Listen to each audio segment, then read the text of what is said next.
Oiê, meu nome é Odir Fontoura e está começando mais um News Z. Seja muito bem-vindo a mais um episódio novinho em folha do News Z.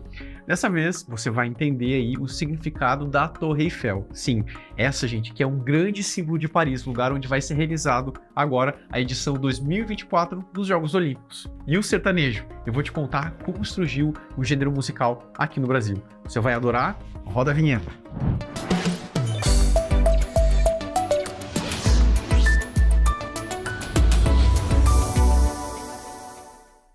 Você sabe o significado da Torre Eiffel? Mas olha só, antes de começar o vídeo, para tudo, dá um like, comenta aqui no vídeo se vocês estão gostando, que é super importante pra gente. Fechou? Deixa aí o comentário e agora a gente segue. Então vamos lá. Imagina aí aquela gigantesca estrutura de ferro que se ergue acima dos telhados de Paris, como se estivesse saudando o céu, sabe? Com suas torres imponentes. Essa aí é a Torre Eiffel, que é um dos monumentos mais famosos e emblemáticos do mundo.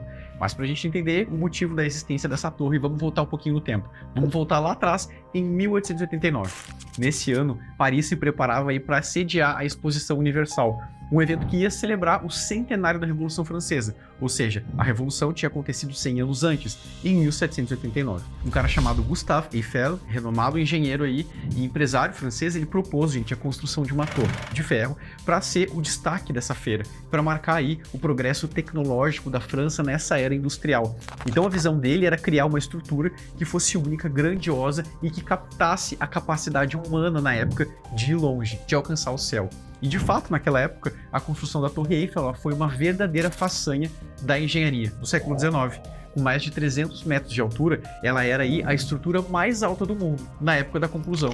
E aí, para erguer a torre, foram necessárias mais de 18 mil peças de ferro. Imagina, é muita coisa. E aí o projeto foi concluído num tempo recorde de 2 anos, só 2 anos. Sem dúvida, foi um feito extraordinário para a época. E aí, apesar do seu impacto visual imediato, a gente tem que reconhecer que, num primeiro momento, os parisienses não gostaram muito da ideia, sabe? Eles acharam que aquela torre ali era uma coisa muito diferente, era uma coisa muito estrangeira, como se não combinasse com a estética local. Mas é claro que com o tempo, os parisienses foram se aproximando, foram ganhando familiaridade e as pessoas acabaram se apaixonando pelo símbolo. Não é à toa que hoje o símbolo da Torre Eiffel é o símbolo de Paris, mas também conhecido por ser um símbolo de todo o país da França. E o mundo inteiro, todo o planeta, também conhece esse símbolo. Além de ser um marco arquitetônico impressionante, essa torre ela carrega aí um simbolismo profundo que ultrapassa, gente, as fronteiras da França. Ela representa o espírito da inovação, a conquista humana, lembrando aí da gente que grandes sonhos podem se tornar realidade com dedicação e determinação. E aí para muitos a torre ela é um farol, sabe? De esperança, um símbolo de liberdade, de fraternidade. E não é à toa que muitos turistas tiram as suas fotos na torre para marcar aí uma nova era. Seja um anúncio de casamento, seja um anúncio de novas conquistas, e tudo mais. E agora, com Paris sendo escolhida como a cidade sede dos Jogos Olímpicos de 2024, a Torre Eiffel ela ganha aí um novo significado e uma nova relevância. Ela vai ser o centro das atenções durante todo o evento, simbolizando aí a união dos povos e a celebração do espírito olímpico, como se a torre estivesse saudando os atletas e espectadores de todo mundo, sabe? É um símbolo sensacional. Então acho que a gente pode concluir que, de fato, a Torre Eiffel ela continua aí a ser muito mais do que uma simples estrutura de ferro. Ela é um monumento à engenhosidade humana, um símbolo de beleza e um testemunho da capacidade do homem de superar aí os desafios e alcançar grandes alturas. E aí, já sabia dessa história? Conta aqui pra gente o que vocês acharam. Você sabe como surgiu o sertanejo no Brasil? Dia 22 de julho nasceu aí a Marília Mendonça, cantora, compositora brasileira, todo mundo conhece ela, que deixou aí uma marca muito grande no coração de todos os brasileiros. Ela também foi muito importante, não só para a música, mas para a cultura popular de todo o país. Nascida em Cristianópolis, Goiás, em 1995, a Marília ela cresceu em um meio aí de rica música sertaneja, ou seja, a música literalmente do sertão, que significa interior. Desde muito cedo, a Marília ela mostrou aí um talento extraordinário para a música. Aos 12 anos, ela começou a compor as suas próprias canções e a se apresentar em bares e festas na região de Goiânia. Sua voz era potente e as suas letras emotivas logo chamaram aí a atenção de produtores musicais e de todo o público de modo geral. E aí foi em 2015 que a rainha conquistou o Brasil com o lançamento da música Infiel, a canção que fala aí sobre o drama da infidelidade, do coração partido, pegou profundamente o público, elevando aí a Marília para a fama nacional. E aí, de repente, ela se tornou a voz de toda uma geração, expressando aí emoções e verdades universais de uma maneira que todos podiam entender. E não parou por aí, tá? Os anos seguintes, eles também foram marcados por uma série de sucessos avassaladores. De Eu Sei de Cor até Ciumeira, a Marília Mendonça, ela dominava as paradas de sucesso com as suas letras honestas aí e melódicas que ecoavam nas mentes e corações dos seus fãs. A música dela não era só uma trilha sonora para festas e romances, mas uma narrativa da vida real. Com todos os altos e baixos, as pessoas realmente sentem como se as letras falassem a verdade das vidas delas. Essa música fala um monte de verdade que muita gente precisava escutar. Muito que coisa bom. linda você cantando. A gente sabe disso, a gente viu muito, os fãs choravam de soluçar nos shows. Além das músicas sobre o amor e a desilusão, a Marília Mendonça se destacou por sua mensagem de empoderamento feminino em uma indústria dominada por homens. E ela mostrou que as mulheres também têm voz e poder. As letras desafiam aí os estereótipos, tabus, celebrando a força e a independência e a autoestima de mulheres aí de todas as suas formas. Mas aí a gente sabe, em novembro de 2021, o Brasil foi abalado pela notícia do acidente trágico e da morte prematura da Marília Mendonça, que morreu num acidente de avião, infelizmente. A partida da Marília, ela deixou uma ferida profunda na música brasileira e no coração dos seus fãs, mas o legado dela vai continuar a brilhar como uma estrela no céu, iluminando aí o caminho para todos aqueles que buscam a verdade e a autenticidade na música.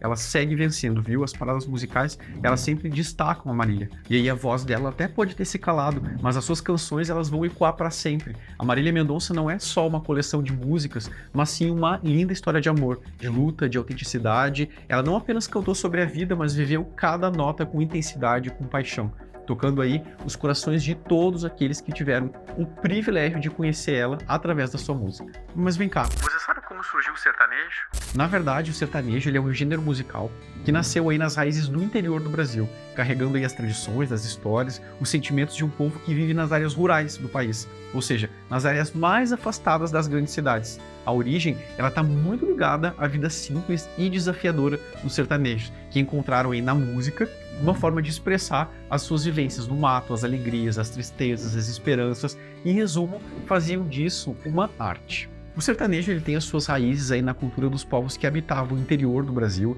desde os tempos coloniais. Sim, esses povos, muitas vezes de origem indígena, africana e europeia, eram uma mistura, traziam consigo suas tradições musicais, que foram se misturando ao longo do tempo para dar origem aí ao que a gente conhece hoje como sertanejo. Curioso, né? Claro que o sertanejo, ele foi influenciado por uma variedade de estilos, incluindo a música folclórica brasileira, como o caterete, a música de viola, bem como outros gêneros estrangeiros, como o country norte-americano, entre vários outros. E se é para falar de sertanejo, é claro que a gente tem que falar da viola. Olha só, um dos instrumentos mais emblemáticos do sertanejo é a viola caipira, que desempenha um papel fundamental na sonoridade do gênero. A viola, ela era o instrumento preferido dos sertanejos, porque era fácil de transportar. E aí produzia um som muito legal e que combinava perfeitamente com a letra das músicas sertanejas. Bom, além de todos esses elementos aí que trazem o endereço da raiz do sertanejo, a gente teve uma pessoa que foi super importante para a expansão do gênero aqui no Brasil. Foi o Cornélio Pires. Tá, Odir, mas quem que foi ele? Calma que eu te explico. Vamos lá. O Cornélio Pires, ele foi um importante folclorista, escritor, jornalista e músico aqui do Brasil, e esse cara desempenhou um papel fundamental na preservação e na divulgação da cultura popular e da música caipira aqui no nosso país. O Cornélio, gente, ele dedicou uma grande parte de toda a vida dele ao estudo e o registro dessas tradições do povo brasileiro, e especialmente da comunidade rural no interior do país. Ele viajou aí extensivamente pelo país, coletando canções, histórias, lendas, costumes, e registrou tudo em obras escritas. Não é incrível?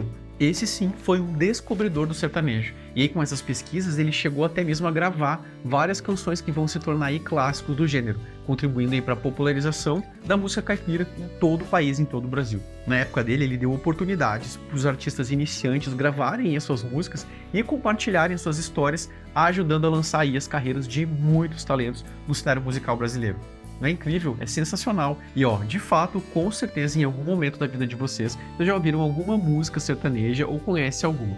Por exemplo, tem aquela assim: e nessa loucura de dizer que não te... Desculpa. E aí, viu só? Gostaram de entender um pouco mais sobre a história do sertanejo? Comenta aqui no vídeo, me digam o que vocês acharam. Não da minha cantoria, mas do programa todo, é claro. Pois é, gente, a nossa companhia de hoje já tá ficando por aqui, a gente encerra por agora. Infelizmente, eu sei que o programa tava até divertido demais, atrapalharam aqui a minha performance, mas tudo bem, a gente continua. E olha só, como sempre, deixa o like aqui no vídeo, comentem se vocês curtiram, se vocês gostaram, se inscreve no canal, que é muito, muito importante pro nosso trabalho aqui nas redes. Fechou? Então, ó, como sempre, para ficar informado de tudo que acontece no Brasil e no mundo inteirinho, sbtnews.com.br. A gente segue junto, eu vejo você semana que vem com mais um episódio inédito para vocês. Um beijo e até mais. Tchau!